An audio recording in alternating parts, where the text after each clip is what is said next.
Bom dia! Tudo bom? Já entrando no clima natalino, na melhor época do ano, no melhor mês do ano. Já estamos quase em dezembro, né? Então, bom dia para vocês. Vou ter uma musiquinha para iniciar a aula hoje, bem no tema natalino, bem como está iniciando agora o mês, né? Tudo bem com vocês? Antes que me perguntem, não consegui corrigir nada. Alguns eu corrigi, outros não, tá? Não consegui olhar quase nenhum exercício, porque foi uma semana complicada. Eu retornei de férias essa semana. A unidade que eu trabalho se mudou para o prédio novo, então eu não consegui fazer quase nada, tá? Então, mas vou fazer esse final de semana, fiquem tranquilos. Então, vamos hoje iniciar a aula do sistema osteomuscular. A parte assim ali da anatomia, eu deixei para vocês um videozinho que fala bem, que explica. A gente vai passar muito rapidamente, porque a aula hoje, parte dos cuidados, é bem extensa, tá? Hoje a gente vai falar nos cuidados bem básicos do paciente, mas é bem extenso: banho de leito, arrumação de cama, posicionamento, úlcera de pressão. Então, como é um assunto mais longo e a gente vai falar bastante, essa primeira parte, a gente vai só dar uma pincelada rapidinho e já vamos passar direto pro cuidado mesmo. E quem tiver dúvida daí da parte da anatomia, eu deixei daí um linkzinho com uma videoaula sobre anatomia.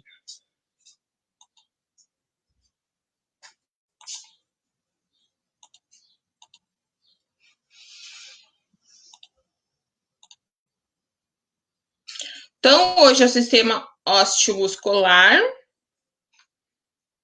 A gente tem que saber um pouco desse sistema, né? Até para a gente poder fazer a movimentação do paciente, a gente poder mobilizar o nosso paciente sem prejudicar ele, tá? Então, o sistema osteomuscular é o sistema responsável pela dinâmica do nosso movimento corporal, né?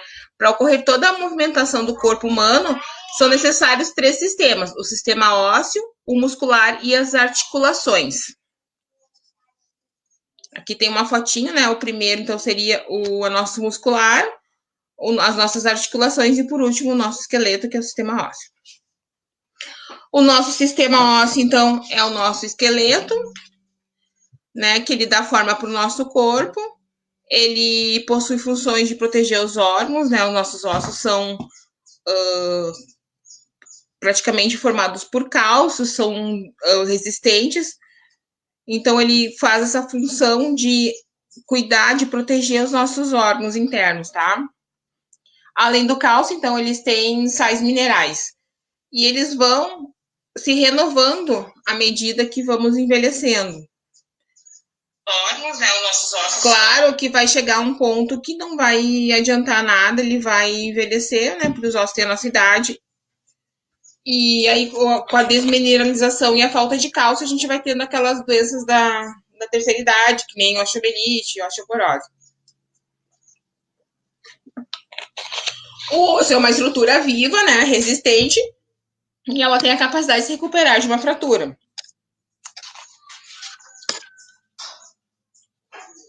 Então, o osso é constituído pela medula óssea, o canal medular, o osso esponjoso, os ossos compactos e o periósteo.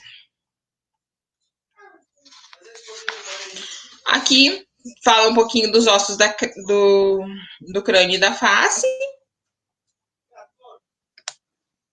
A gente tem muitos ossos, a gente vai passar muito rapidamente. Os ossos do ouvido, porque a gente tem ossos no ouvido. O menor osso do corpo está localizado no ouvido, é o estribo. Os ossos do pescoço, para a gente poder manter, né, a cabeça em pé. A coluna vertebral, que é a responsável por nos mantermos ereto, né? Ela é composta por várias vértebras: 7 cervicais, 12 torácicas, 5 lombares, 5 sacrais e 4 coxígenas. Os ossos torácicos são as nossas costelas, né? Temos 12 pares, que são conhecidas como 7 são verdadeiras, né? E 5 são falsas, porque elas não têm a última conexão, elas são flutuantes. O externo, que é o nosso ossinho ali bem no meio das costelas, que liga as costelas, né?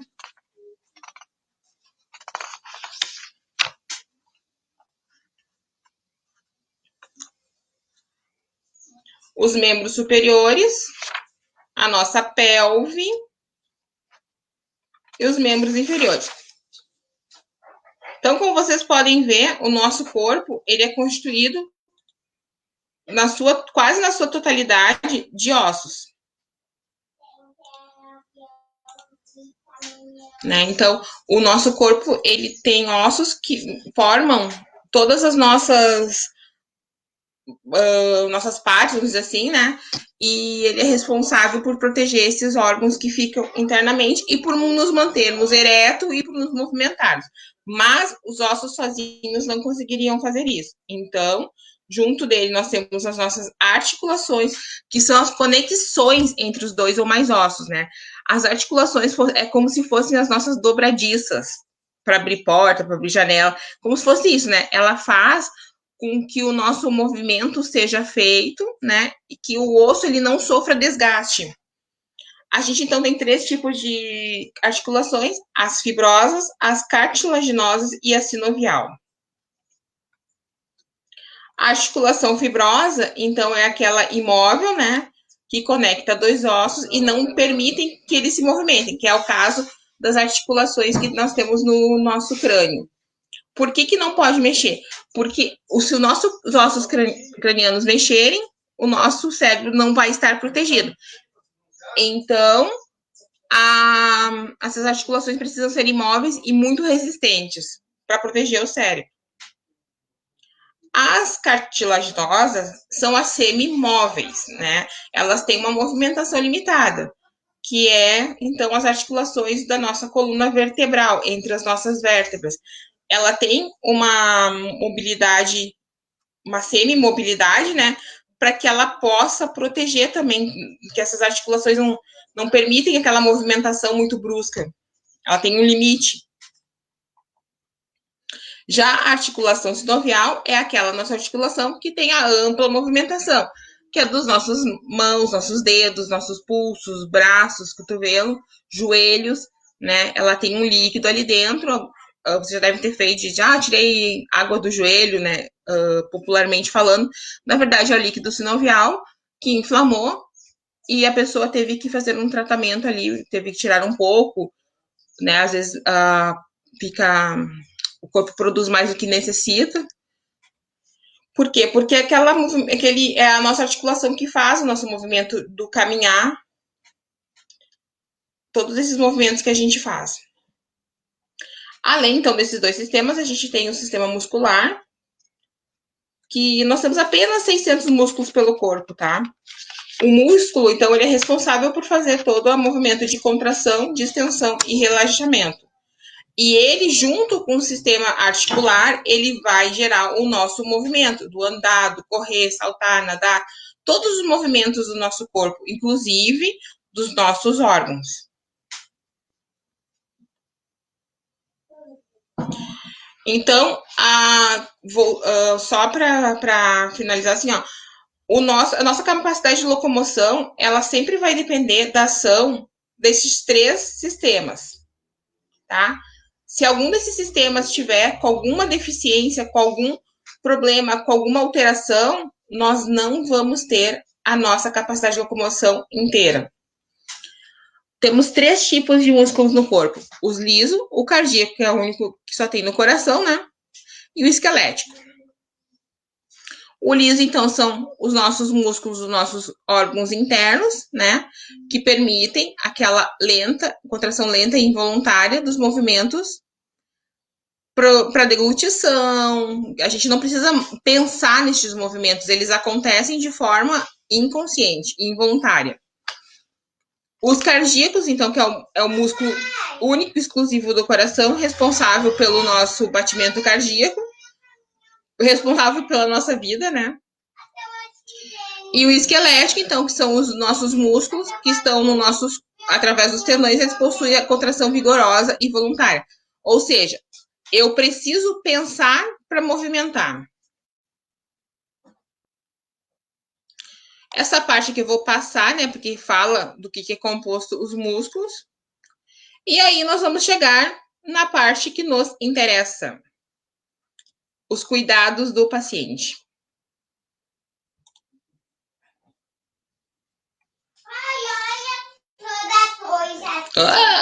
Hoje não tô muito boa aqui, meu Deus. Consegui.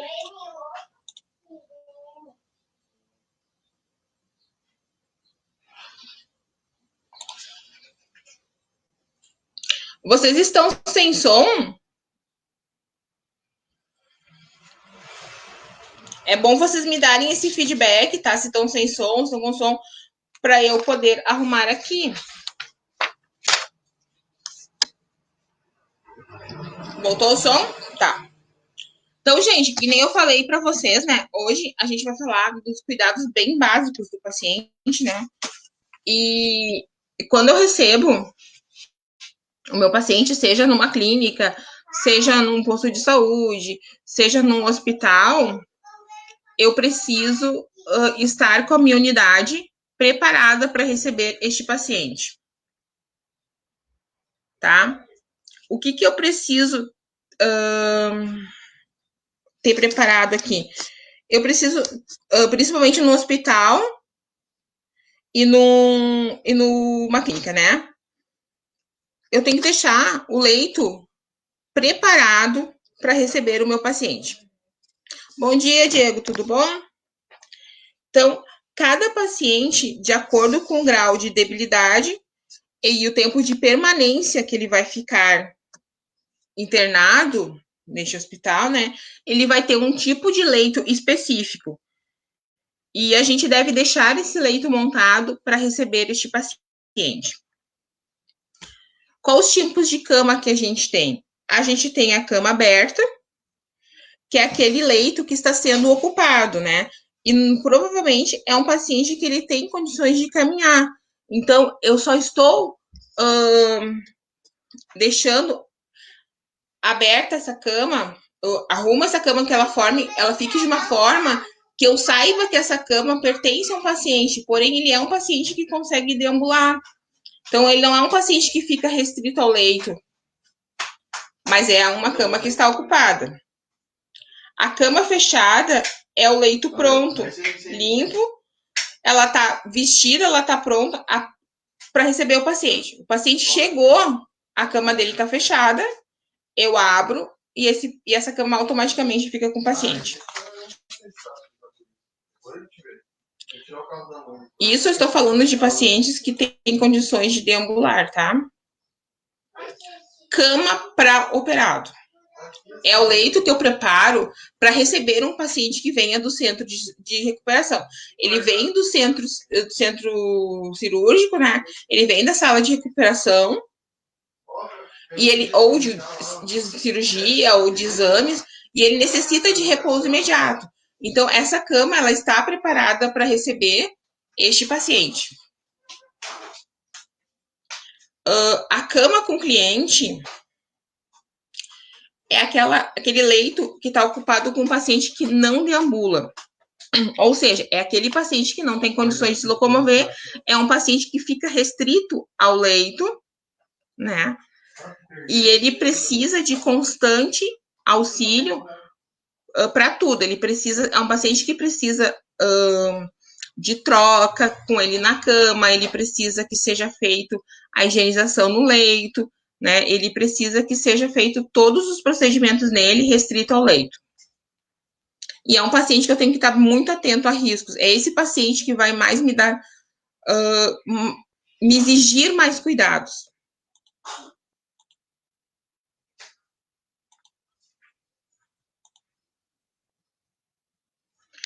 O paciente, a cama com cliente é daquele paciente que vai me exigir, como profissional da saúde, maiores cuidados, porque é o paciente que ele realmente necessita de auxílio, ele é um paciente que ele é dependente, ele está restrito ao leito.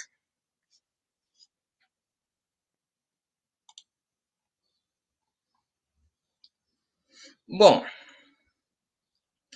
para diferenciar isso, a gente tem alguns tipos de arrumação da cama, né? Devido à necessidade, à diferença de cada paciente, a gente tem que aprender, né, como montar um leito para aguardar esse paciente. Porque assim, ó, quando a gente pensa num leito hospitalar, não é de qualquer jeito, né? A grande maioria das pessoas tem a ideia de que o leito pode ser arrumado, é uma cama, pode ser arrumada de qualquer jeito, e não é bem assim, tá? Então a gente tem que ter uma organização e a gente precisa de um material específico. Gente, assim, esse é o material que é o correto, seria o ideal, tá? Mas infelizmente nem sempre tu vai ter todo o material. Às vezes nós precisamos improvisar, principalmente quando o paciente é do SUS. Então vocês vão perceber o quanto a gente precisa improvisar. E vocês vão ver isso na prática, no dia a dia, o quanto já aconteceu assim de terem unidades, de eu ter que autorizar os técnicos a simplesmente trocar o lençol de baixo, botar o de cima para baixo e botar o lençol limpo só em cima, tá? Porque não tinha lençol para todo mundo. Já aconteceu inúmeras vezes.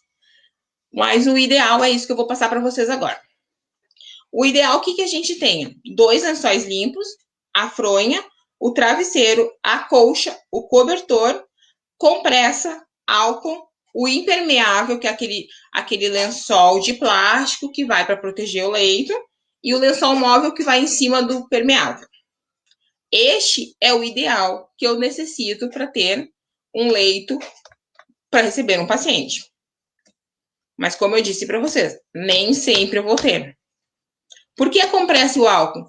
Porque antes de eu montar este leito, mesmo que esse leito já tenha sido higienizado, eu vou dar mais uma higienizada com álcool.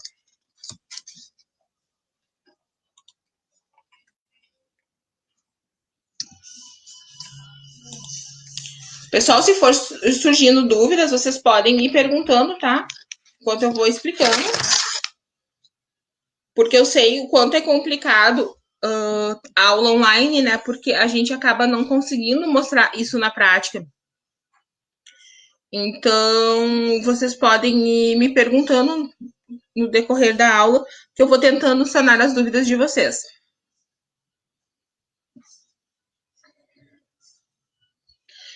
Qual é a técnica que eu uso para vestir o meu leito, né? Vestir a cama do paciente.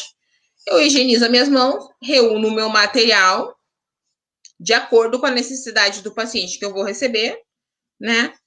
Dirijo-me para o quarto, vou limpar, como eu falei para vocês, antes de montar novamente, mesmo que esse leito já tenha sido higienizado, eu vou passar uma compressa com álcool 70%, tá? Em todo o leito, inclusive no travesseiro. Os travesseiros normalmente têm que ser deste mesmo material, não pode ser de tecidinho que nem esse que a gente usa em casa, tá? Vou colocar o lençol de baixo, não posso deixar nenhuma prega e não posso sacudir esse lençol. Eu não posso simplesmente chegar e, tá? O lençol no hospital não pode ser sacudido. Então, eu vou largar em cima do leito e vou esticá-lo e colocar para que não fique nem uma dobra. Muito importante, tá? O que eu fazia, e alguns lugares ainda faz, a gente puxa o lençol por baixo e dá um nó nas duas pontas. Por quê? Porque daí esse lençol vai ficar bem esticado, não vai ter problema de criar nenhuma prega e não vai ter problema de causar nenhum problema no meu paciente. Depois que eu boto o lençol de baixo, eu boto o impermeável, tá?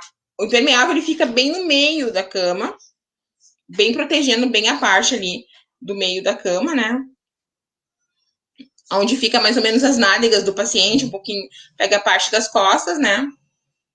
É bem ali que eu vou botar o impermeável. Só que o impermeável eu só vou botar se for um paciente que usa fralda, um paciente que necessita ter este cuidado com uma incontinência urinária e fecal, que eu vou precisar usar esse impermeável. Como o impermeável é de plástico, Em cima dele, eu vou botar um outro lençol, chamado de lençol móvel. Por quê? Porque eu preciso proteger. Imagina vocês deitar em cima de um plástico, né? Não vai ser bom. Então, a gente bota o móvel para não acontecer isso. Por último, eu coloco, então, o meu lençol de cima, a minha colcha, dobrando a parte de cima, né? Para mostrar que esse leito está fechado, não tem paciente. E o cobertor eu deixo dobrado no pé da cama ou guardado dentro do armário. No final, higienizo minhas mãos. Tá? Eu sei, vou fazer. Eu vou procurar aqui no Google alguma imagem de leito fechado, leito aberto, pelo menos para vocês terem uma noção do que é. O impermeável, então, é aquela capa plástica, né? Aquele lençol de plástico. Eu uso para o meu paciente. Não tem problema assim, tá usando passar urina, até fezes mesmo no leito, eu preciso trocar só ele, não preciso trocar todo.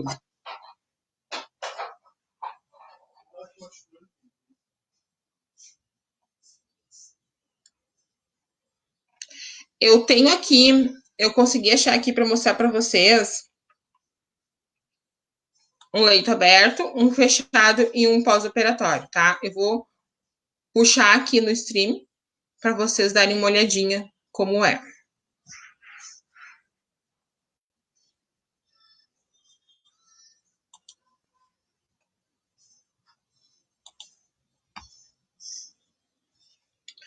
Muita paciência nessa hora, tá, pessoal? A prof é enfermeira, não tecnóloga em informática, então pode ser que eu me perca um pouquinho.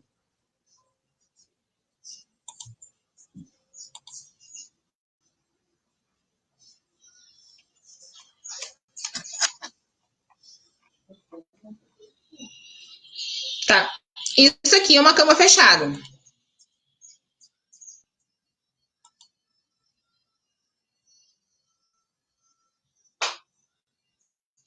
Vocês estão conseguindo visualizar bem a cama fechada, como é que ela é? Essa é a cama que eu deixo pronta para receber o meu paciente. É uma cama fechada. Esse leito não tem paciente, não está sendo usado por ninguém, tá?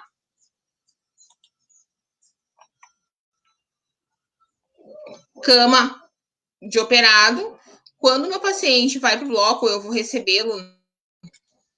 Paciente que for para o bloco, eu uso esse tipo de arrumação de leito. Vocês podem ver que ele está com tudo e o lençol está dobrado. Por quê? Para facilitar colocar esse paciente pós-operatório na cama e depois tapá-lo. Então, a cama do operado, ela fica assim.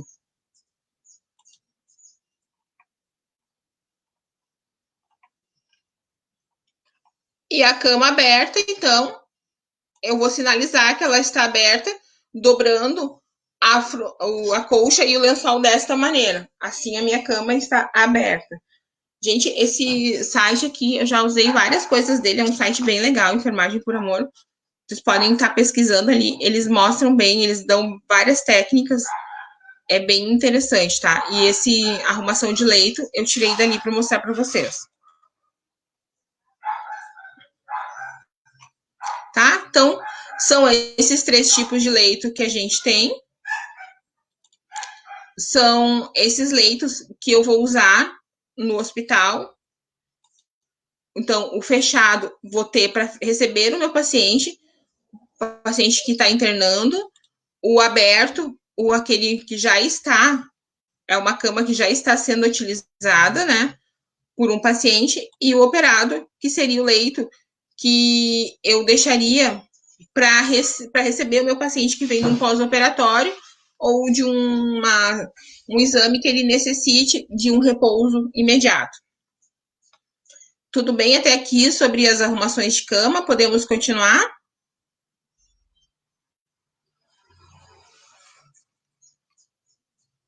Tá, vou falar agora com vocês sobre a higiene do paciente, tá? O site é Enfermagem com Amor.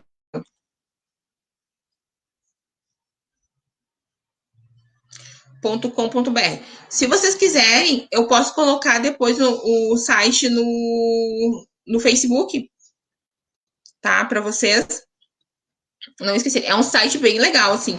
E eles têm também no YouTube vários vídeos que explicam bem sobre a enfermagem, sobre os cuidados do paciente. Eu olhei muitos sites, muitos vídeos para falar para vocês, e foi um dos sites mais completos que eu vi, assim, e que é mais de acordo com a nossa realidade. A gente tem muita coisa que não é de acordo com a nossa realidade. Então, não vale a pena a gente estudar, tá? Claro que eu não vou dizer para vocês que é isso que vocês vão encontrar no dia a dia, porque não é. Infelizmente, não. Para vocês encontrarem isso exatamente como a gente está ensinando, vocês vão ter que trabalhar no hospital privado. Vão ter que ir para um lugar privado, para um hospital que seja de convênio, para uma Unimed da vida, um Regina, tá? Se vocês vão para o SUS, vocês vão aprender, além de saber o correto, vocês vão aprender a improvisar, tá? Porque é o que a gente aprende e é o que a gente faz de melhor. A enfermagem que faz enfermagem de melhor é a improvisação. Eu nunca vi uma profissão que improvisa tanto, que consegue fazer de uma coisinha pequenininha uma coisa gigantesca que consegue ajudar as pessoas com tão poucos recursos. A gente tem esse poder nas mãos. Com um limão faz uma limonada, literalmente. Tá? Vamos falar então sobre a higiene do paciente. Bom, a higiene, ela é uma necessidade de todo ser humano, né? Apesar que nem todos gostam de se higienizar, é uma necessidade. E nem é por questão de estética. Desculpa, gente. É uma questão de bem-estar, de conforto, de saúde mesmo, porque através da higiene a gente vai prevenir inúmeras infecções, inúmeras outras doenças, né? Então,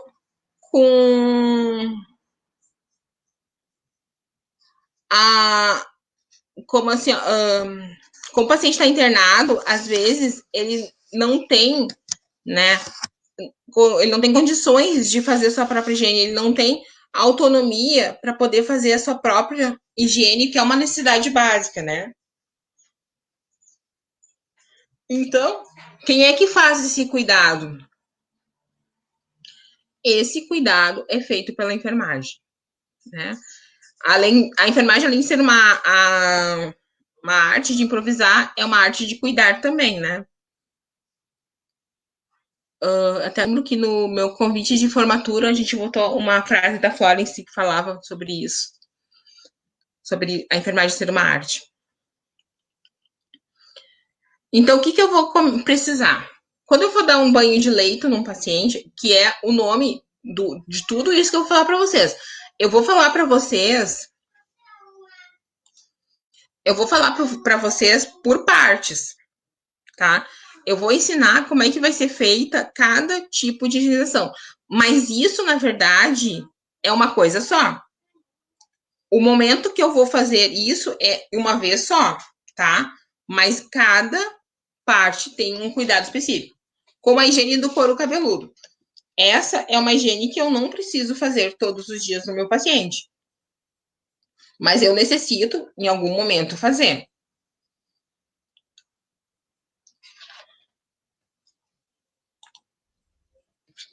Então, o que eu vou fazer? O que é a minha higiene do couro cabeludo? Ela é a lavagem do meu couro cabeludo, dos meus cabelos, né? E durante essa higiene, eu consigo estimular a circulação do local. Eu consigo evitar que apareçam pediculoses, os piolhos, né?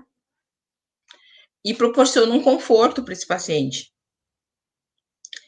E como eu disse para vocês, essa higiene capilar, normalmente, ela é realizada junto com o banho de leite.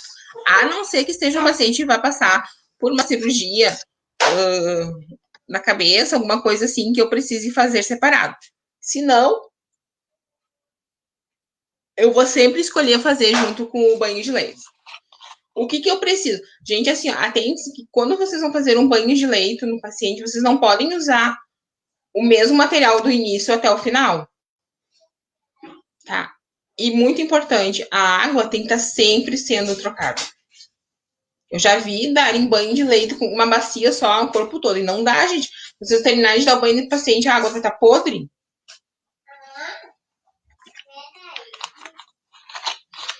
Então, o que eu preciso de material? Minha luva de procedimento, água morna em um jarro, porque o ideal é sim que seja derramado sobre a cabeça deste paciente. Água para que ele não precise fazer movimentos e que eu possa fazer uma higienização bem completa neste meu paciente. Shampoo ou sabão líquido, né? 2 toalhas de banho, bacia, o impermeável, o lençol móvel, a fronha. O hamper, sempre levem o hamper junto, que é aquele saco de tecido, né? Que é de desprezo as roupas sujas. E o biombo, tá? Gente, quando vocês forem dar banho de leito no paciente, sempre lembrem que é um ser humano que vocês estão dando banho. Se ponham no lugar daquela pessoa, tá? Tenham empatia.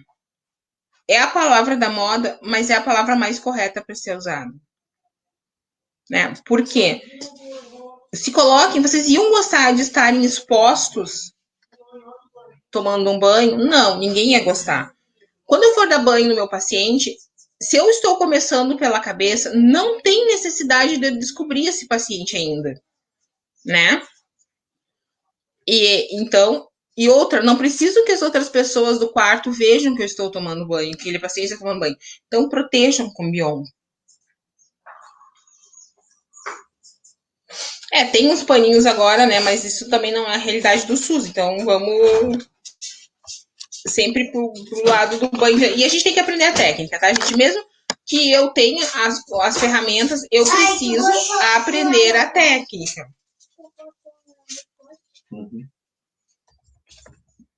Eu tenho que saber a técnica correta, porque não adianta eu ter o paninho para higienização do paciente se eu não sei a técnica correta de fazer isso sem o paninho. E se eu chego naquela instituição e não tem, né? Eu preciso saber. E uma coisa que eu sempre escutei desde pequena, né? Minha mãe sempre dizia assim: tu tem que aprender a fazer para poder saber mandar. E realmente. E o dia que eu não tiver quem faça por mim, eu sei fazer. Então, é importante que a gente saiba que hoje em dia tem técnicas mais modernas, mas que a gente precisa saber as técnicas corretas.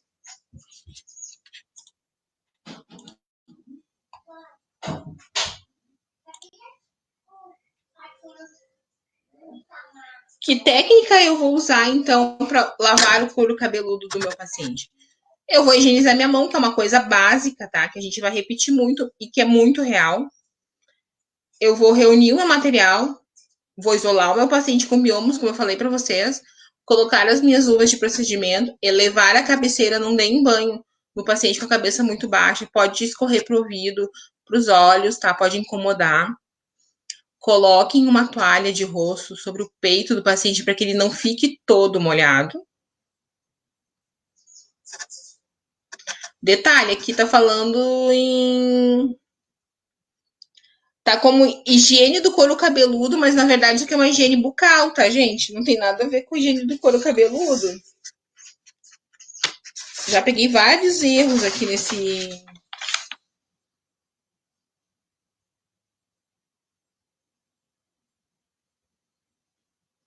Já peguei vários erros aqui neste polígrafo de vocês.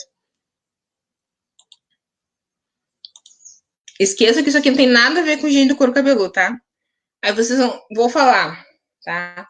O que vocês vão fazer? Vocês vão reunir material, então vão lavar o cabelo do paciente, tá? Vão passar o shampoo, o condicionador, e com auxílio de outro colega, vocês vão pegar uma bacia, vão botar a cabeça do paciente dentro da bacia, como se fosse num salão de beleza, e o colega vai botar a jarra na cabeça e vocês vão conseguir lavar. Como se estivesse num salão de beleza. Vocês vão ter que fazer isso. É complicado, porque Não é uma coisa fácil de fazer num paciente acamado, mas a gente tem que fazer.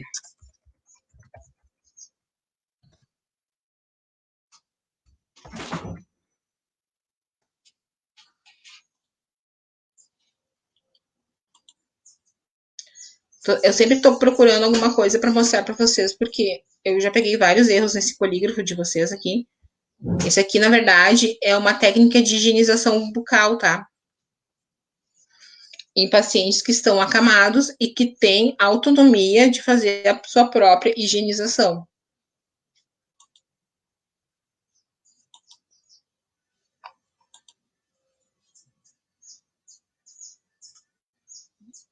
Só um minutinho que eu tô aqui procurando um negocinho para mostrar para vocês. E que nem dizem, né? Como diz o Faustão, quem sabe fazer ao vivo. Então, eu tô procurando aqui para mostrar para vocês.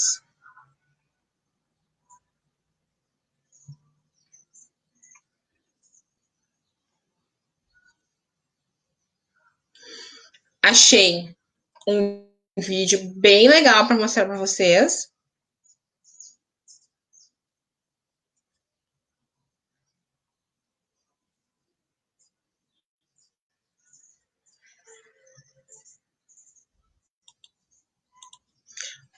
Vou colocar aqui para vocês, tá? Um videozinho bem curtinho do YouTube que mostra como lavar o cabelo do paciente.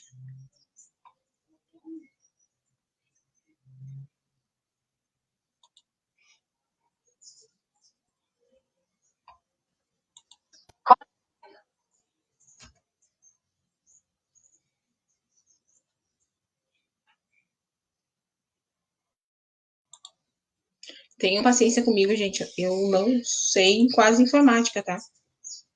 Vou botar aqui para vocês. É um videozinho bem curtinho de como lavar o cabelo. Acho que fica melhor para vocês visualizarem.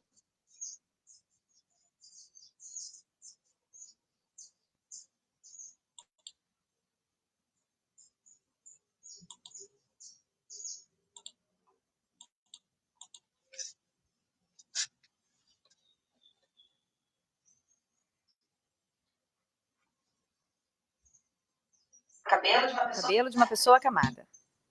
Material necessário: uma toalha, shampoo, uma bacia com água morna, um copo ou xícara, uma sacola de plástico e uma escova de cerdas macias ou pente. Primeiro arraste o paciente deitado de barriga para cima em direção aos pés da cama. Retire o travesseiro da cabeça e coloque-o debaixo das costas do paciente, de forma que a cabeça fique ligeiramente inclinada para trás.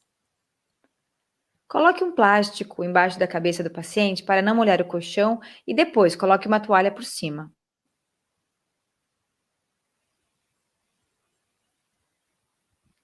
Coloque um recipiente ou sacola de plástico por baixo da cabeça do paciente. Vire lentamente a água sobre o cabelo do paciente com a ajuda do copo ou da xícara. Neste passo, é importante utilizar o mínimo de água possível para não molhar o colchão, especialmente quando se utiliza a sacola.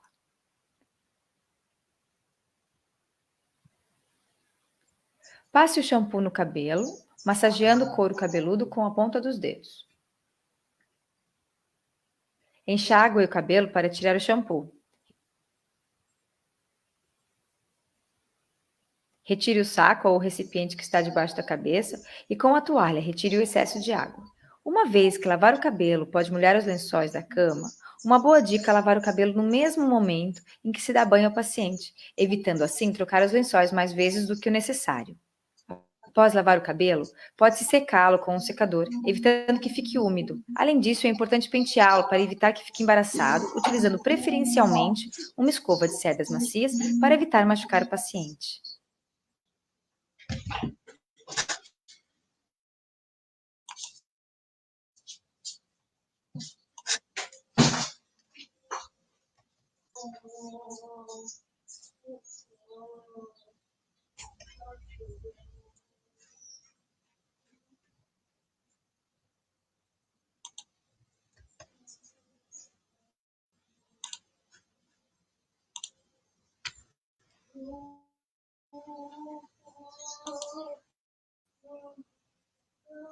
Deu para entender bem, gente, ali então, sobre a lavagem do couro cabeludo?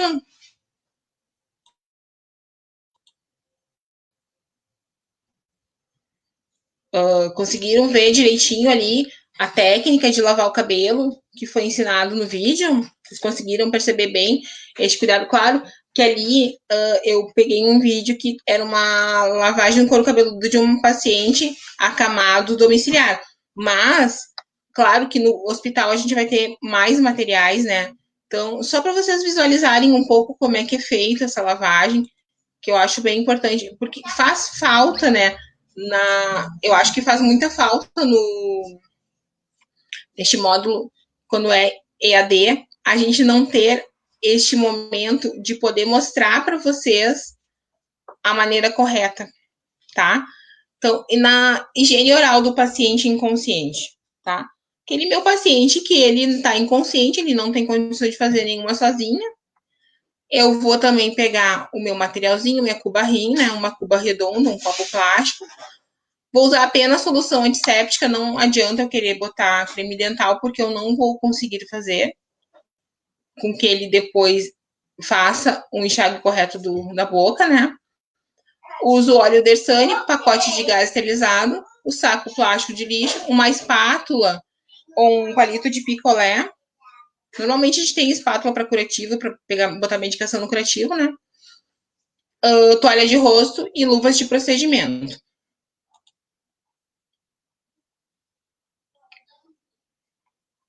Qual é a técnica que eu tenho que fazer? Eu tenho que reunir meu material, mesmo que meu paciente esteja inconsciente, eu vou explicar para ele o que eu estou fazendo, tá? Eu vou explicar para ele que eu vou fazer a sua higienização oral, né, na sua boca, porque mesmo assim a gente tem que evitar. Acontece às vezes do paciente inconsciente ficar com a boca aberta e tu não conseguir manter ela fechada, aí cria casquinhas, dá um hálito, um mau odor, e às vezes isso chama moscas. E é bem comum de acontecer isso. Por isso que a higiene, então, oral, ela é muito importante. Da mesma forma, eu vou proteger esse meu paciente com biombo, eu vou proteger a privacidade dele, né? Vou levar a cabeceira, vou colocar uma toalha sobre o peito, lateralizar discretamente o rosto desse paciente, calçar as minhas luvas.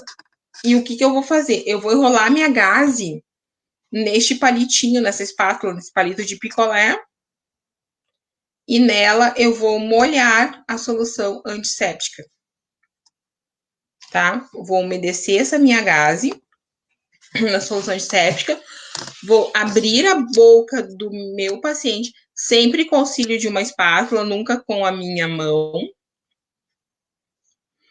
e vou esfregar o palato, bochechas, dentes e gengivas do meu paciente, como estivesse, né, escovando. Desprezo e repito o procedimento quantas vezes forem necessárias. Para não secar o lábio do meu paciente, eu hidrato com Dersane. Passo Dersane para não ficar ressecado, né? Desprezo o material e faço minhas anotações e meu paciente está higienizado. Essa é a higienização oral. Vou até olhar, eu tinha visto um videozinho também do paciente, da higiene oral do paciente inconsciente, e explicava bem direitinho como fazer. Isso é uma coisa que eu ainda não me habituei, gente, de deixar os vídeos separados.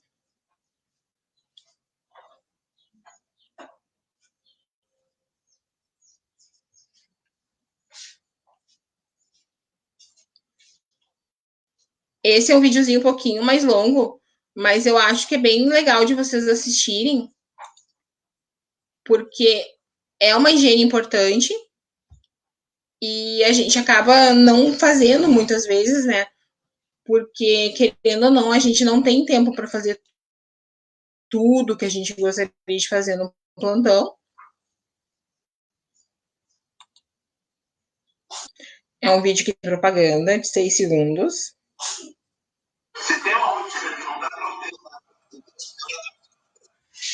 sobre diabetes, né?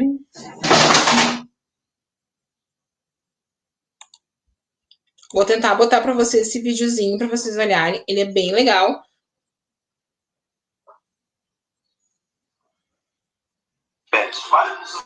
Hoje em dia, até sim, a gente está usando máscara, né? Mas teve um tempo que não era conduta usar máscara. Né? Então, teve uma época que a gente não conseguia usar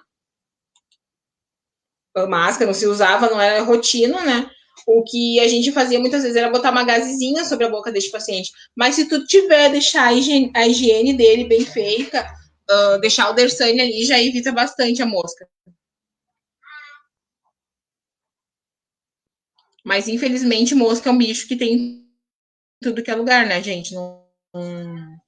Não é porque é hospital que não tem.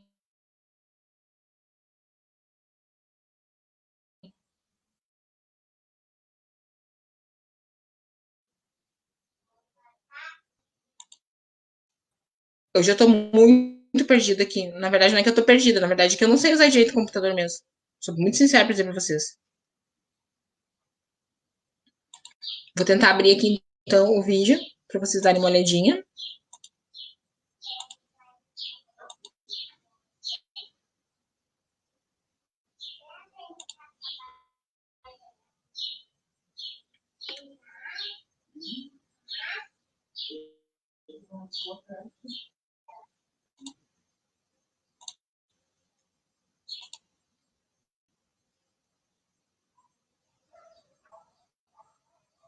O tratamento do diabetes. Fale com o seu médico e marque uma consulta.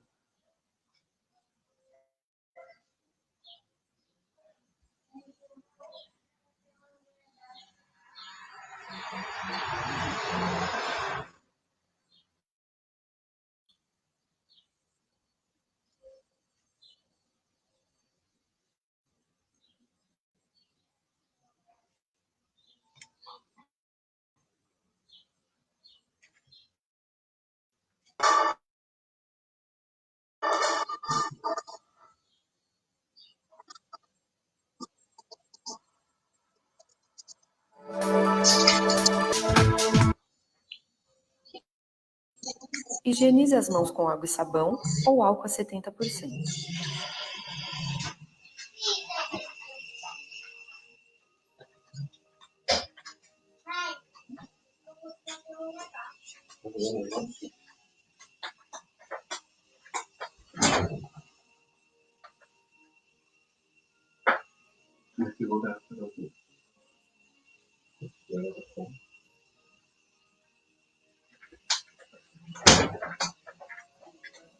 Eleve o decúbito da paciente. Coloque uma toalha em seu tórax.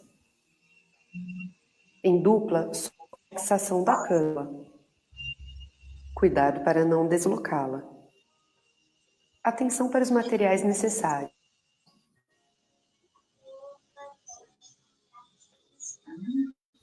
Com a escova bebida em sua séptica bucal, limpe os dentes com movimentos circulares.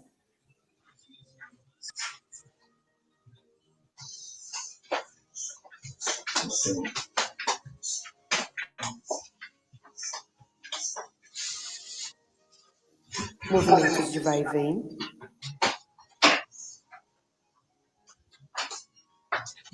De cima para baixo em um ângulo de 45 graus.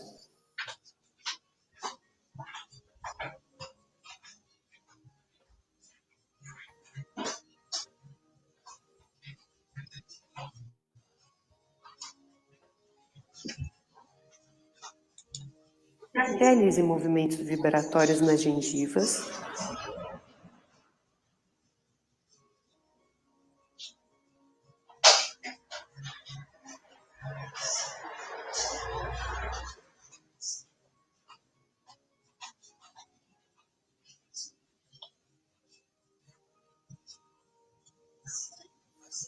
E com gás umedecida com antisséptico bucal, realize a higiene interdental.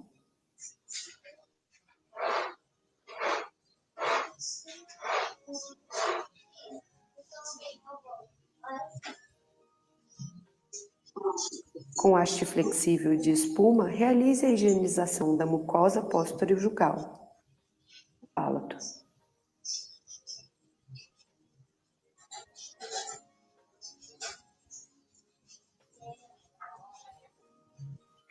Com escova, realize a higienização da língua com movimentos no sentido póstero anterior.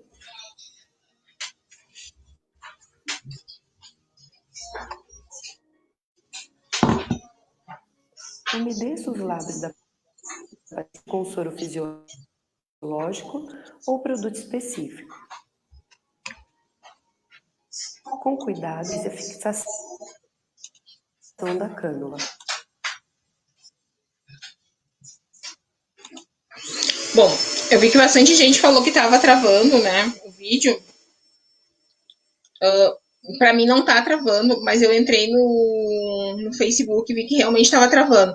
Então eu vou fazer o seguinte, depois eu passo para vocês o link. Eu acho que vai ser melhor, eu vou deixar para vocês os links depois desses vídeos que mostram as técnicas. Acho que vai ser bem melhor do que eu tá passando aqui. Porque realmente no YouTube não, desculpa, no Facebook tava travando bastante. Eu entrei pelo celular no Facebook e vi. Aqui para mim não tava travando. Então, depois eu deixo os links lá para vocês de todos os vídeos. O vídeo que eu passei antes, este, e o que eu passaria após, tá? São 10 horas. Vocês querem fazer 10 minutinhos de intervalo ou vocês querem mandar ver a aula hoje? Tem muita coisa de aula hoje ainda, gente. Muita coisa. Vamos fazer um intervalinho, então? Tá? São 10 horas, 10h10 eu retorno. Aí a gente fala sobre a tricotomia facial. E já passamos direto para os outros cuidados, higiene íntima, cuidado das unhas. Que na verdade é o que. E o banho em si, tá? Depois a gente fala rapidamente sobre as posições dos pacientes e sobre a prevenção das úlceras. Tá? 9h10 estou. Desculpa, 10h10 estou de volta de novo. Tá? Até daqui a pouquinho, gente.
Vamos voltar para a aula, gente? Vamos estar bem no finalzinho agora a aula. Tá todo mundo aí de volta? Não enganei vocês bem no finalzinho, né? Aqui, ó. Um monte de folha. Tô dizendo que tá bem no finalzinho só pra... não tem problema quem não pode ficar assistindo toda a aula porque tem algum compromisso, tá? Não tem problema nenhum. E aí depois assiste mais tarde, né? Sempre tô colocando as aulas de vocês no YouTube também, para quem tem dificuldade de assistir pelo Facebook. Sempre vai estar pelo YouTube também. Eu não consigo transmitir pelo YouTube, mas eu consigo postar depois. Então, vamos continuar. A tricotomia facial. Tricotomia facial, então, consiste em remoção de pelos, fazer a barba. Literalmente fazer a barba do paciente, né? Isso normalmente são com pacientes masculinos que a gente faz. Tem algumas mulheres que precisam, né? Mas a grande maioria das vezes são nos homens. A tricotomia também, ela é mais ampla, seria a retirada de pelo. Tem pacientes que quando precisam fazer algum tipo de cirurgia, né, a gente precisa realizar essa tricotomia. Só que durante o banho, a gente vai fazer só a facial quando necessário. Para tanto, eu vou precisar de uma lâmina de barbear descartável, né? Lembre-se que no hospital as coisas têm que serem descartáveis. Luvas de procedimento, que é o basicão do basicão, que a gente sempre tem que ter. Toalha de rosto, bacia ou cubarrim com água morna, né? Compressas, sabonete ou creme de barbear.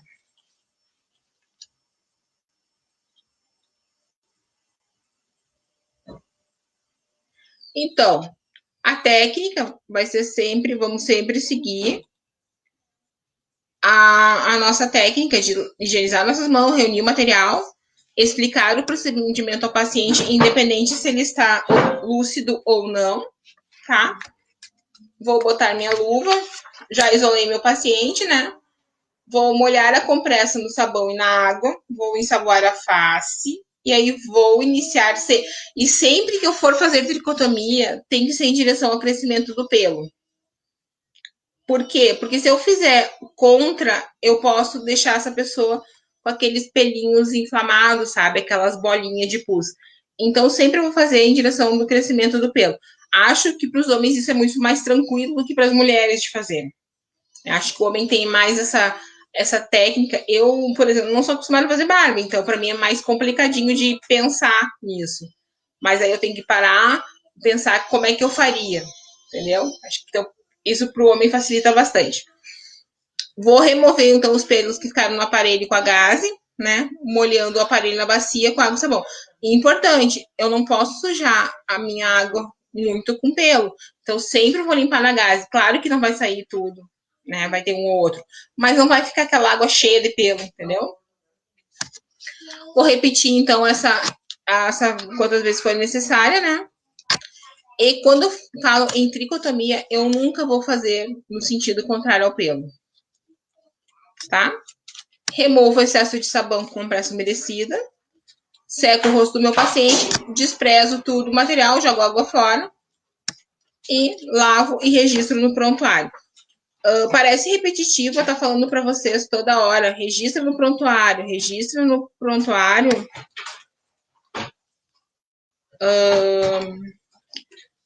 Porque, assim, ó, tudo a gente tem que registrar no prontuário, gente. É muito importante que vocês registrem tudo que vocês fazem. Tá? Como eu disse pra vocês, uma outra aula eu não consigo ver o nome de vocês, tá? Tem uma mensagem de bom dia, professor. Somos duas e eu apanho muito pra enviar o conteúdo. Me chama depois no privado, no WhatsApp, que daí eu tento te ajudar, tá?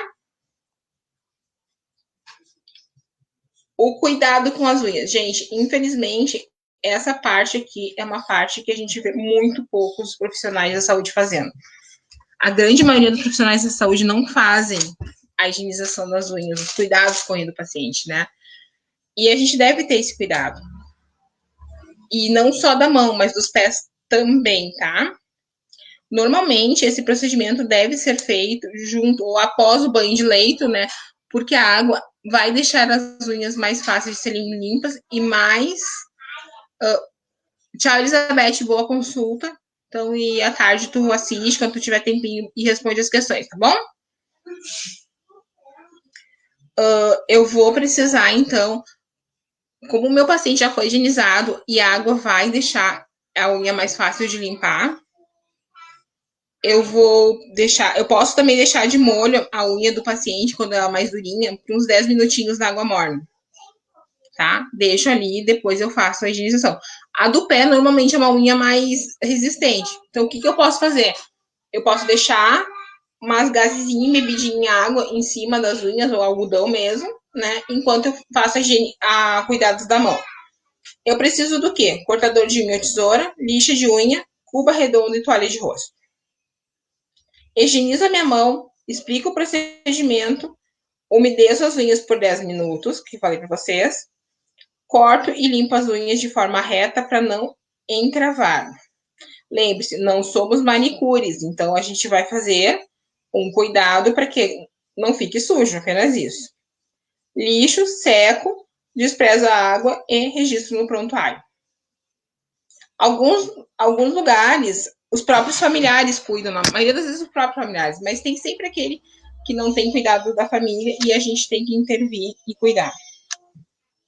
Faço o mesmo procedimento no cuidado dos pés.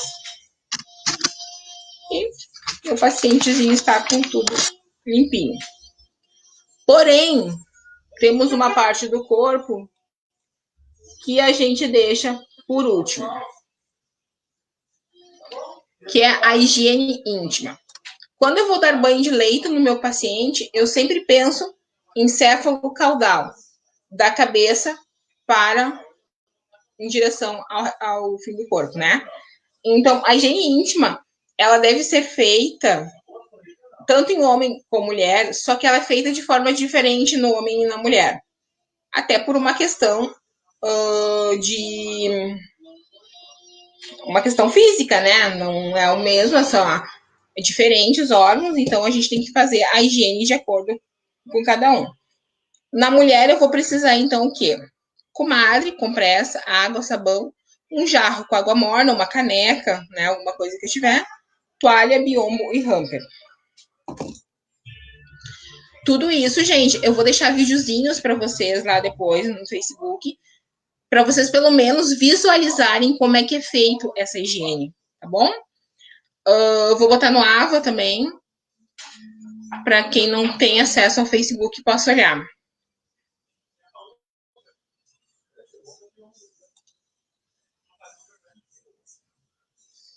Então, sempre higienizo a minha mão, reúno meu material, isolo meu paciente, oriento, né?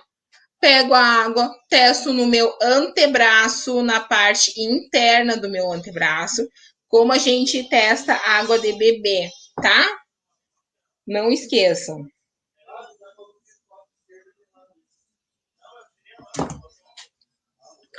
Calço minhas luvas, umedeço compressas com água e sabão, né? Vou solicitar que o meu paciente, que é minha paciente, né? Porque é uma mulher, dobre os joelhos, eleva os glúteos dela, ela ajuda, né? Ela vai levar os glúteos, eu vou botar a comadre e vou deixar, então, né, o buraquinho da comadre exatamente embaixo do períneo. Como se ela fosse fazer xixi, tá? Molho o períneo com água morna, sempre de forma delicada e que não constranja o meu paciente, né? Vou higienizar a parte interna da vulva, afastando os grandes lábios, limpando com a compressa e depois os pequenos lábios da mesma forma, no sentido sempre de cima para baixo. Por que eu faço isso? Para não trazer contaminação do ânus para a vagina e nem para o uretra, tá?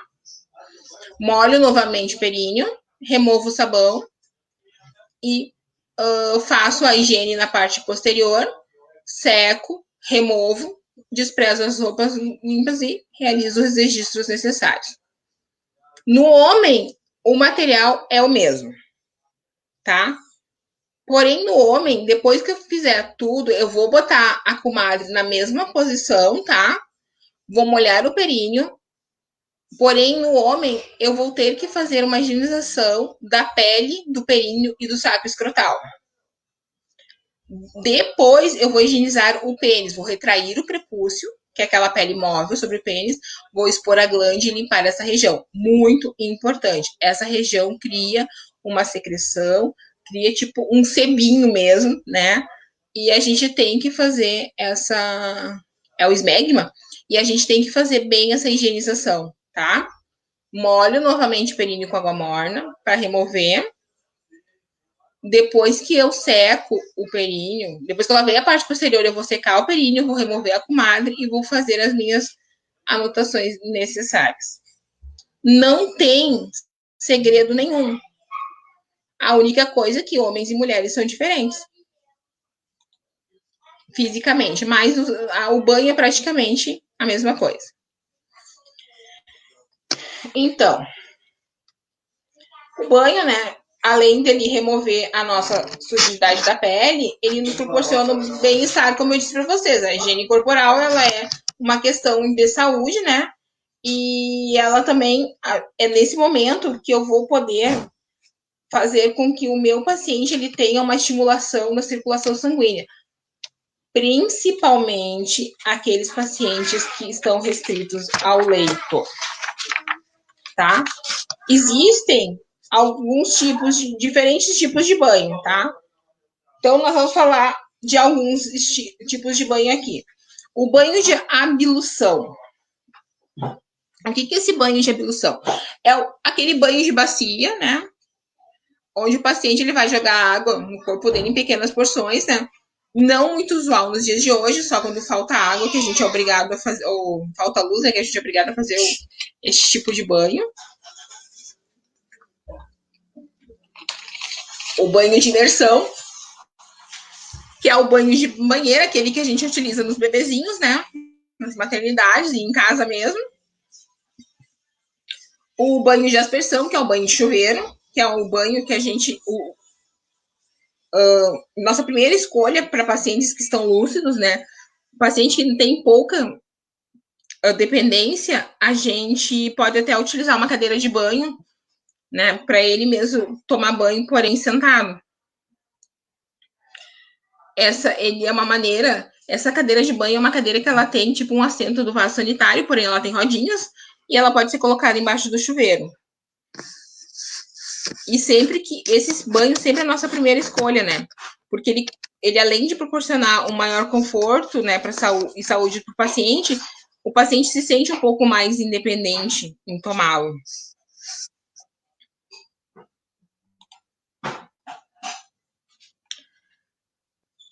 O que eu tenho que ter cuidado na hora do banho? Verificar a temperatura da água sempre, né? Colocar uma cadeira para o paciente se apoiar, se necessário. Dispor de toalha, sabonete, roupas, tudo de modo acessível ao meu paciente, né? E sempre que o paciente for ficar sozinho no banheiro, eu peço para ele fechar a porta, porém não trancar. Porque em qualquer problema que der, nós conseguimos entrar, nós conseguimos acessar o banheiro e conseguimos acessar esse paciente. Se ele trancar a porta, vai ficar mais complicado. O banho de leito, então, que é o banho que quando a gente entra na enfermagem, a gente acha que é o único banho que a enfermagem dá é o de leito. Vocês já perceberam que não, né? A gente faz muitas outras coisas. É aquele paciente que é o meu paciente que está restrito ao leito, meu paciente acamado, né? Que ele tem uma dependência total. E o ideal que ele seja sempre feito de maneira adequada e protegendo quanto mais eu puder o meu paciente. Porque lembra que eu falei para vocês, eu não posso ficar expondo o meu paciente, né? Até porque entra daí a questão assim, vocês, pensem em vocês, coloquem no lugar desse paciente.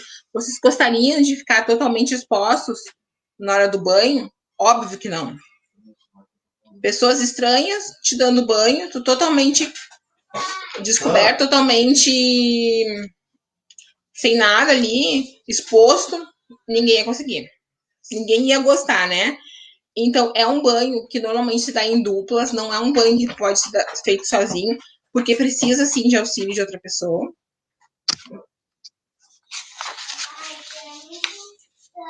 O que eu preciso de material? Biombo Biombo tem que ter, gente, para proteger a privacidade desse paciente, né? Luva de procedimento, muitas compressas, toalha de rosto de banho, Sabonete líquido é mais fácil, dá para dar com sabonete de barra? Dá, mas o sabonete líquido sempre vai facilitar mais. Água morna, hamper, jarra e bacia. E os lençóis para o preparo da cama, que foi aqueles que a gente falou no início da aula, né? Que é o lençol de baixo, de cima, o móvel impermeável. Este paciente vai sempre usar o móvel e o impermeável, porque ele é um paciente que está restrito ao leito. Como eu falei para vocês, né?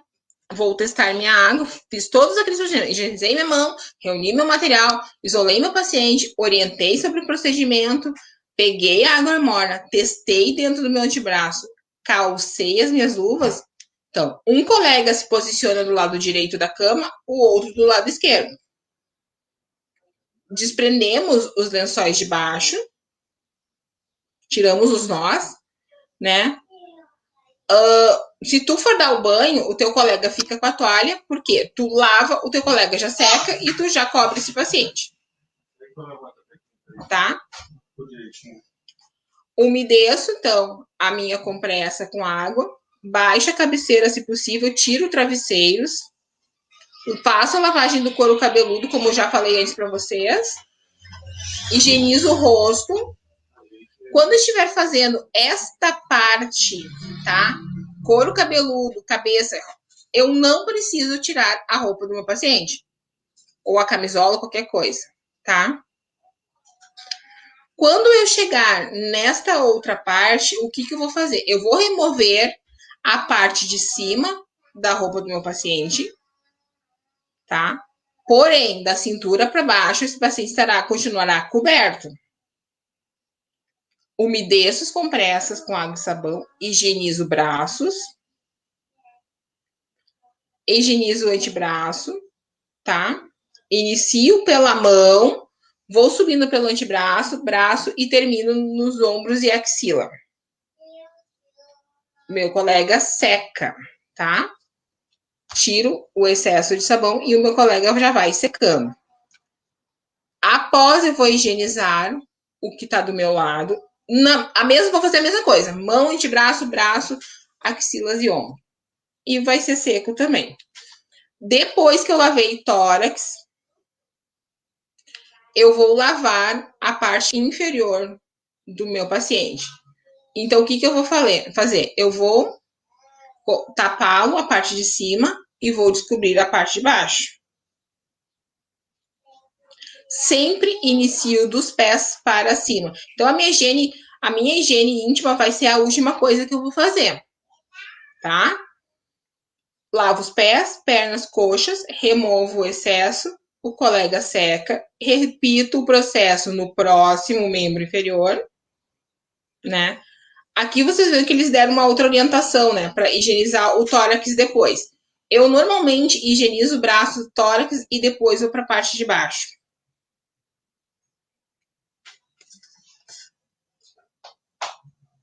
Mas daí também vai da conduta de cada profissional. Eu acho mais fácil fazer assim, mas tem pessoas que acham mais fácil fazer conforme está explicando aqui, tá? Os dois estão corretos.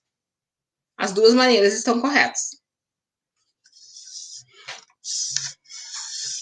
Eu preciso também virar o meu paciente para limpar a parte das costas, né?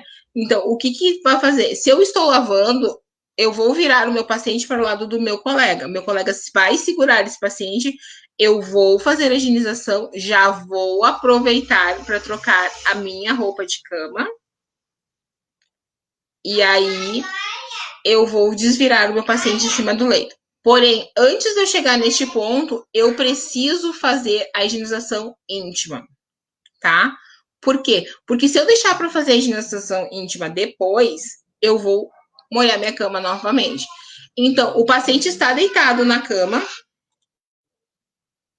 Fiquem bem tranquilos que eu vou mandar um vídeo para vocês explicando certinho, tá? Meu paciente está deitado na cama. Lavei toda a parte da frente, fiz a higiene íntima. Aí eu vou virar, lavar costas e o resto do corpo, a parte de trás. Porque neste momento eu vou aproveitar para fazer a minha troca de lençol. Vou aproveitar para fazer a minha troca de roupa de cama. Vou passar um vídeo, vou mandar um vídeo para vocês, porque eu sei que esse é mais difícil de visualizar só falando, mas vocês vão ver como não é difícil, é super tranquilo de fazer. Parece difícil porque a gente está explicando passo a passo, mas depois, quando vocês vão fazer, vocês vão ver que é muito tranquilo.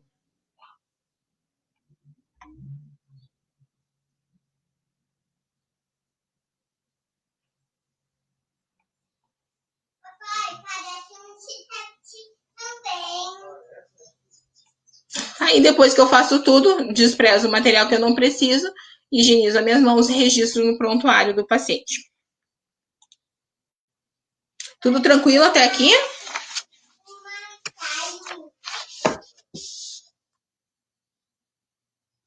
Obrigado, Elge. Bom final de semana para ti também. Então, a gente terminou então, a parte do banho de leito. Vamos falar um pouquinho da mecânica corporal. O que eu preciso saber da mecânica corporal? Eu preciso saber o que é, porque é nesse processo de uma boa postura, é o equilíbrio e o alinhamento do meu corpo, né?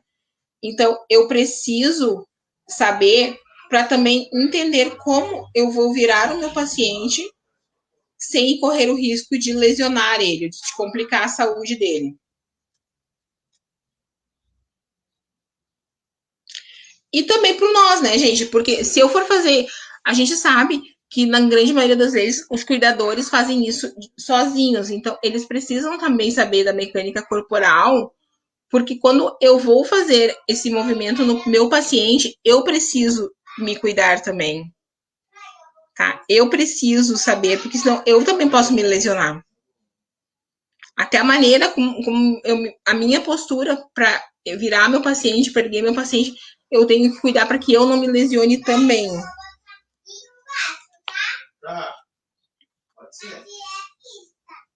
Como eu falei para vocês, a gente tem que estar sempre atento, né, ao alinhamento do corpo, não deixar o paciente torto, né? Nem também metade do corpo para um lado, metade para o outro. A gente tem que ter um equilíbrio, a gente tem que deixar o paciente estável e confortável.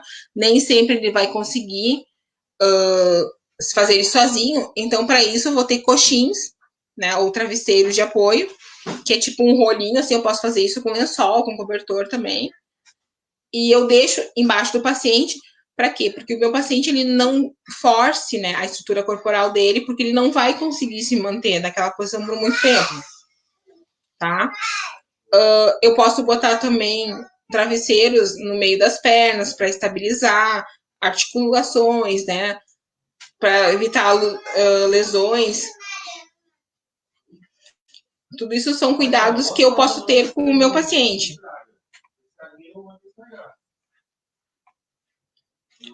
E aí entra então a questão dos movimentos. Se eu sei, se eu estou pensando na mecânica corporal, eu consigo estar mais atento nos movimentos do meu paciente, né?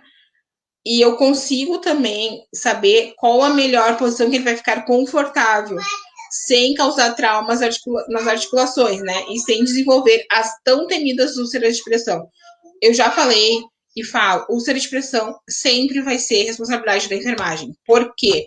Porque somos nós responsáveis por fazer mudanças de decúbito neste nosso paciente. Somos nós que somos responsáveis por deixar esse paciente de forma confortável e protegido de evitar lesões, né? Deixar esse paciente mais acomodado no leito. Então, para isso, eu posso usar os coxins, travesseiros, cobertores, acolchoar e deixar o paciente. Hoje, tem vários dispositivos de água que eu consigo fazer com que o paciente não fique pressionando. Colchão de água, colchão piramidal, também são boas dicas, tá? O colchão piramidal é aquele colchão que parece um monte de...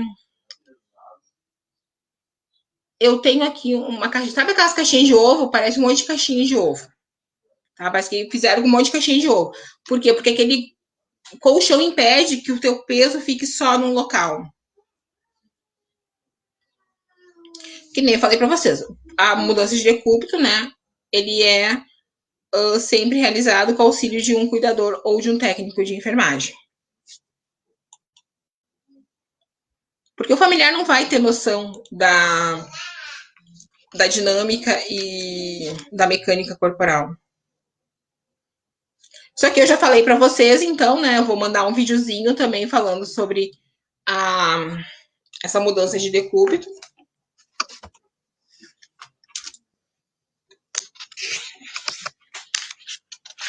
Tem as técnicas de sentar na poltrona, tudo isso eu vou mandar em vídeo para vocês, porque técnica é uma coisa que se eu não visualizo, eu não vou conseguir entender.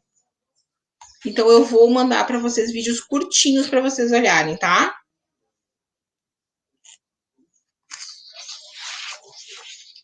Como eu tiro meu paciente da cama para maca ou da maca para cama, né? Com lençol, a gente sempre vai utilizar o lençol, porque normalmente o lençol móvel, né? Porque ele consegue, eu consigo erguer esse paciente, mas nunca sozinho, tá? Sempre tem que ter alguém para te ajudar.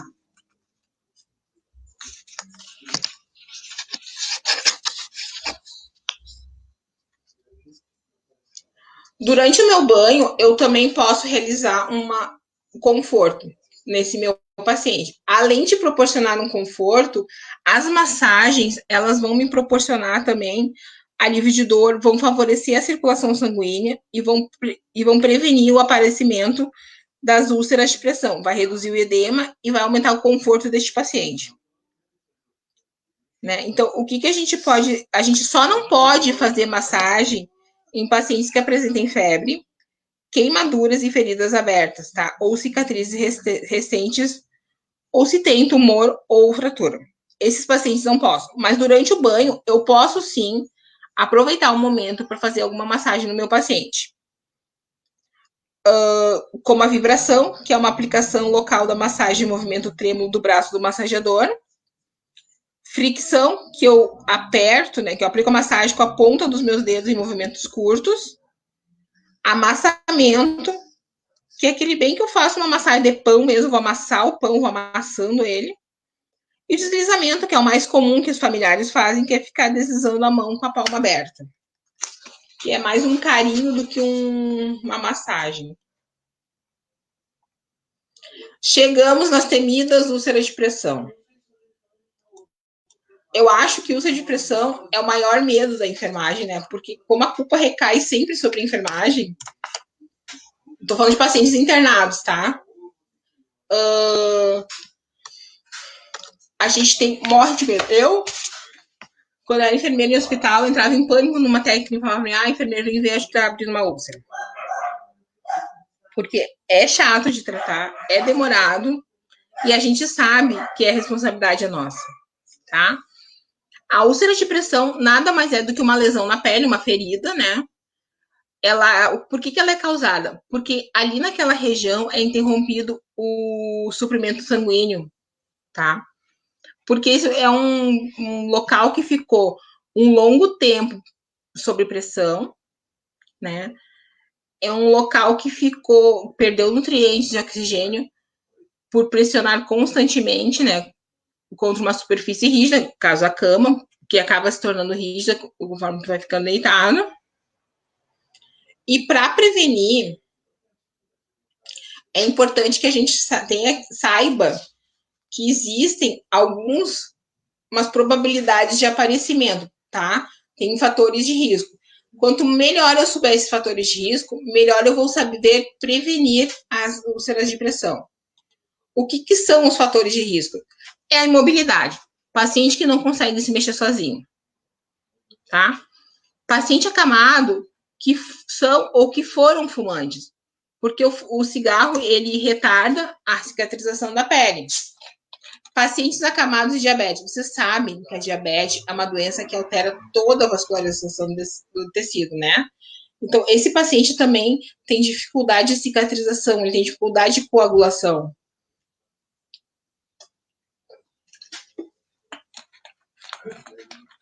A idade avançada, porque desde nossa pele já não consegue fazer uma renovação de células e cicatrização mais rápida, né? Tão rápida quanto na juventude. Desnutrição são pacientes que têm perdas de vitaminas, né? Que acabam prejudicando a pele de se renovar adequadamente.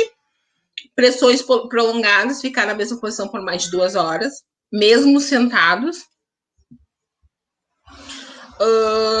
o paciente é aquele que tem a pele mais sensível, né? O simples fato da roupa friccionar ou o lençol ter uma dobrinha já pode causar uma úlcera. Pacientes em uso de fralda, né? Por quê? Porque quando o paciente tem uso de fralda, ele tem incontinência urinal e fecal, ele fica com a pele úmida mais tempo e essa pele vai se tornando mais sensível, né? E mais fininha. Pacientes que sofrem de algum tipo de infecção, né? Que debilita, que acabam ficando mais debilitados. E pacientes que têm edemas, que são aqueles inchaços que deixam a pele bem esticada e fininha. Pode acontecer de aparecer lesão nesses pacientes também. Aqui são os locais mais comuns, os pontinhos pretos mostram os locais mais comuns de aparecer úlceras de pressão. É muito esse cara, meu Deus do céu. Mas quando tá em casa, daqui a pouco não foi bem orientado, né, pela equipe de saúde. Os pontinhos pretos mostram bem o local onde são a maior causa de escaras são nestes pontinhos, tá? Vocês podem ver que esse paciente, na fotinho ali, todas as posições que ele tá, ele pode apresentar. Mas a gente tem como mudar isso, tá? Como que a gente vai fazer isso? A gente vai prevenir que esse paciente pegue, todos esses pontinhos acabem ficando com algum tipo de úlcera. O que eu vou fazer? Eu vou cuidar, eu vou prevenir. E como que eu vou prevenir? Depois que a úlcera aparece, a gente pode tratar, mas nem sempre a gente vai ter êxito no tratamento. Então, eu tenho que prevenir. Fazendo o quê? Mudança de decúbito de 2 em 2 horas, tá? Quando eu mudo o decúbito do meu paciente, eu faço a troca do lençol, troco a fralda, né? Ou, pelo menos, tento esticar o melhor que eu posso o meu lençol, porque às vezes eu não tenho lençol para trocar de 2 em 2 horas nem fralda, né? A roupa de cama tem que estar sempre bem esticada. Não pode ter nada, farelo, material, nada em cima da cama deste paciente, tá? Vou proteger as proeminências ósseas com coxins, almofadas, travesseiros, rolinhos de coberta. Sabe aqueles rolinhos de bebê que a gente usa para o bebê não virar? É tipo aquilo, tá? O colchão piramidal que eu falei para vocês é um dos materiais que auxilia na prevenção e ele é muito barato. Tá? Ele é um lençol, ele é barato. E quando tu vai... Só que assim, ó, tem que ter um cuidado. Quando eu vou encapar esse meu lençol com uma capa plástica, esse meu colchão, eu preciso que seja um plástico mais fininho, tá? Não adianta nada eu botar um plástico mais grosso, porque daí o plástico vai evitar que o meu lençol, que o meu colchão tenha a função que ele precisa ter.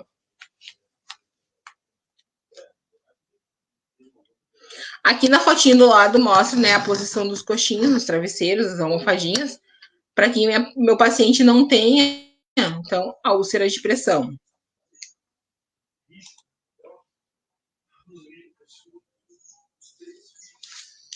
A posição dos pacientes para exames e preparo cirúrgico. Vocês notaram que a gente faz muita coisa, né? Não se apavorem, isso vai ter videozinhos mostrando para vocês, tá? Não fiquem apavorados, vocês vão ter tempo para ver tudo, vão ter tempo para responder o questionário, tá? Que eu fiz automático agora, não vou precisar corrigir. Bem facilzinho, só de verdadeiro ou falso, bem tranquilinho, tá?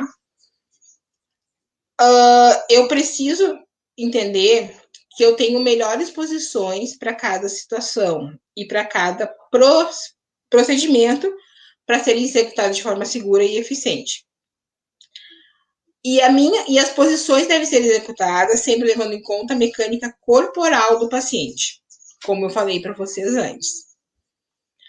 Para tanto, eu tenho o decúbito dorsal, que é a posição mais conhecida, né? Eu posiciono o meu paciente com as costas deitadas na mesa cirúrgica ou na cama, com o ventre ou a barriga para cima. É muito utilizado em cirurgia de mama, abdômen, membros, exames, etc. Ele é bem utilizado, é um das nossas posições, no nosso decúbito mais utilizado, tá? Porque ele é uma maneira que deixa o paciente mais confortável também ao leito. O decúbito ventral, esse ano, tem sido falado muito, né? Porque ele é uma maneira de deixar o paciente nas UTIs, o paciente tem problemas mais graves pulmão, como o COVID, ficam nesta posição, né? O que é o decúbito ventral? Eu fico com o ventre na cama, minha barriga fica encostada na cama e as minhas costas para cima, tá?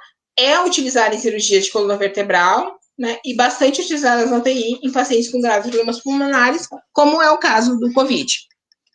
Tá? Nessa posição, a gente tem que estar atento à posição dos braços, tá? Preferencialmente, eles devem ser mantidos para cima da cabeça e o rosto lateralizado. Importante, senão o paciente não vai respirar. Decúbito lateral, nada mais é do que eu deitar de lado na cama, tanto para o esquerdo como para a direita. E quando eu vou botar o paciente nesta posição, é importante que eu proteja ali no meio dos joelhos e bote um apoio para o braço que está em cima, né? É bastante utilizado esse decúbito lateral em cirurgias de nefrectomia, né? Artroplasia de quadril e toractomia. A posição de Fowler é aquela que eu estou sentada, né? Num ângulo de 45 a 60 graus. Ele fica sentado na cama. E também é utilizado em cirurgias de pescoço para evitar dispneia. E para alimentação.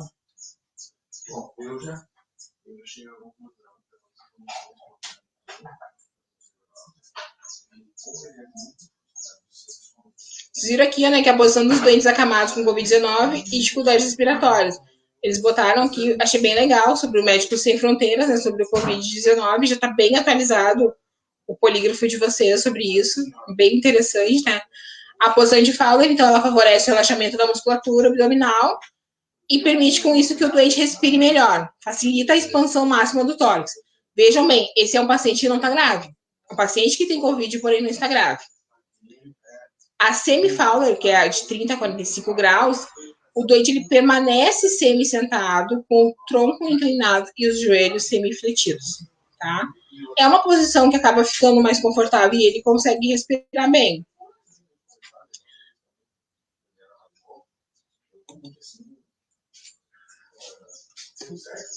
A posição litotômica, ela consiste em manter o paciente em decúbito dorsal com as pernas afastadas e fletidas, tá?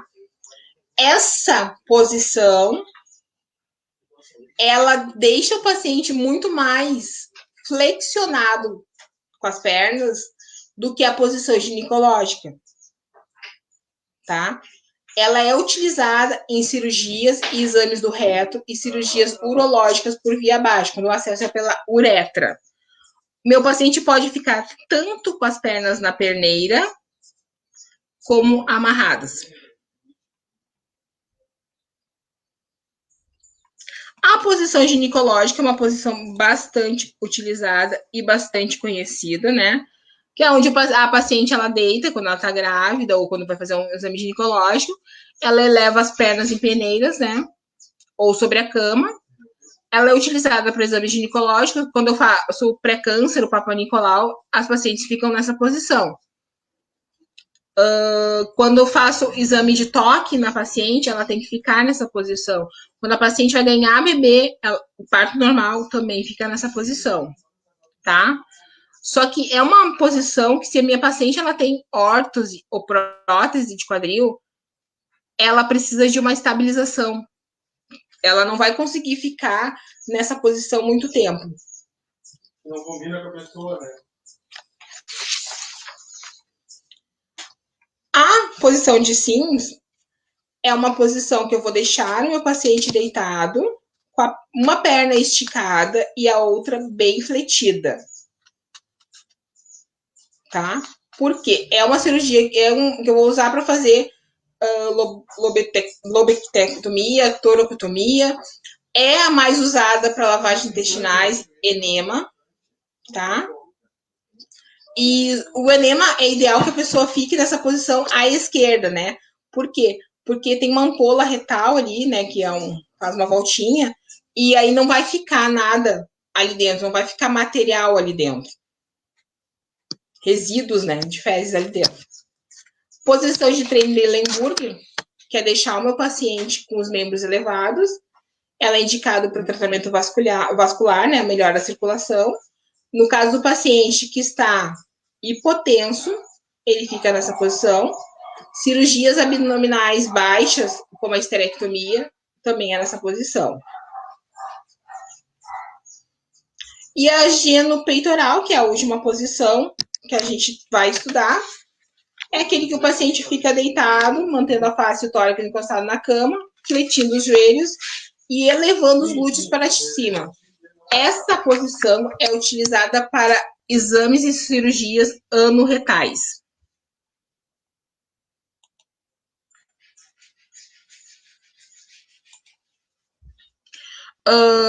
Eu sei que hoje foi uma aulinha chata, era muito detalhezinho, muito nomezinho, muito isso, muito aquilo, tá?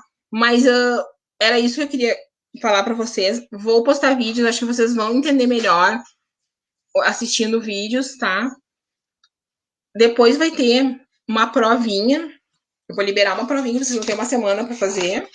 Vocês terão 1h30 para fazer as 20 questões de verdadeiro ou falso. Uma tentativa apenas, tá? Quando forem entrar para responder, tenham em mente que é apenas uma tentativa, tá? Mas são todas bem fáceis, verdadeiro ou falso. Vocês vão ler ali, prestem atenção no que vocês estão lendo, tá? Leiam com atenção e depois coloquem se é verdadeiro ou falso. Quero ver muitos 10 nessa provinha, tá? Então, um bom final de semana. Vamos encerrar a aula agora. Vou já colocar os videozinhos para vocês. E qualquer coisa, estou à disposição pelo WhatsApp, tá? Podem me chamar a hora que vocês precisarem. Um super beijo e até a próxima aula ou até daqui a pouco no WhatsApp.